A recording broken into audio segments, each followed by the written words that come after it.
നമസ്കാരം.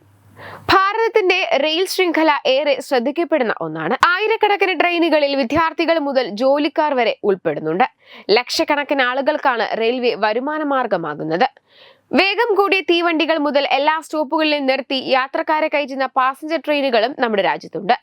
ഇതിനു പുറമെ അന്താരാഷ്ട്ര നിലവാരത്തിലുള്ള വന്ദേ ഭാരത് ട്രെയിനുകളും തേജസ്, നമോ ഭാരത്, അമൃത് ഭാരത് എന്നിങ്ങനെ നിരവധി ട്രെയിനുകളാണ് നമ്മുടെ രാജ്യത്ത് സർവീസ് നടത്തുന്നത്. പണ്ടുകാലങ്ങളിൽ വേഗത്തിലെത്താൻ ജനശതാബ്ദി എന്നും രാജധാനി, തേജസ്, തുരന്തോ പോലുള്ള സൂപ്പർ ഫാസ്റ്റ് ട്രെയിനുകളുമായിരുന്നു ആളുകൾ കൂടുതലായി ആശ്രയിച്ചിരുന്നത്. അതുകൊണ്ട് തന്നെ വലിയ തിരക്കും ഈ ട്രെയിനുകളിൽ അനുഭവപ്പെട്ടിരുന്നു. ഇന്ന് അതല്ല അവസ്ഥ. ഇതും ശ്രദ്ധേയമാകുന്നു. അതേസമയം വന്ദേ ഭാരത് തീവണ്ടികളുടെ കടന്നുവരവ് യാത്രികർക്ക് അതിവേഗ യാത്ര പ്രദാനം ചെയ്യുന്നുണ്ട്. ഇന്ന് രാജ്യത്ത് സർവീസ് നടത്തുന്ന ഏറ്റവും വേഗം കൂടിയ തീവണ്ടികളാണ് വന്ദേ ഭാരത്.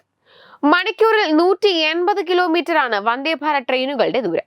നിലവിൽ മണിക്കൂറിൽ 160 കിലോമീറ്റർ എന്ന നിലയിലാണ് ഈ തീവണ്ടികൾ സർവീസ് നടത്തുന്നത്. ട്രാക്കുകളുടെ നവീകരണം പൂർത്തിയാക്കുന്നതോടെ വന്ദേ ഭാരത് ട്രെയിനുകൾ പരമാവധി വേഗതയിൽ സർവീസ് നടത്തും. അതിവേഗത്തിൽ സർവീസ് നടത്തുന്നത് കൊണ്ട് തന്നെ ഈ ട്രെയിനുകളിൽ ആധുനിക സുരക്ഷാ സംവിധാനങ്ങളും ഉൾപ്പെടുത്തിയിട്ടുണ്ട്. കവച് സംവിധാനം എടുത്തു പറയേണ്ട ഒന്നാണ്. കൂട്ടിയിടിയിൽ നിന്നും കവച് സംവിധാനം ട്രെയിനുകളെ സംരക്ഷിക്കുന്നു. ലോകോത്തര നിലവാരത്തിലുള്ള അത്യാധുനിക സംവിധാനങ്ങളാണ് വന്ദേ ഭാരത് ട്രെയിനുകളിൽ ഉൾപ്പെടുത്തിയിരിക്കുന്നത്. മണിക്കൂറിൽ 130 കിലോമീറ്ററാണ് തേജസ് ട്രെയിനുകളുടെ പരമാവധി ദൂരം. സുരക്ഷാ സംവിധാനങ്ങളിലും ട്രാക്കുകളിലുമുള്ള നിയന്ത്രണങ്ങൾ തേജസ് ട്രെയിനുകളുടെ വേഗത പരിമിതപ്പെടുത്തുന്നുണ്ട്.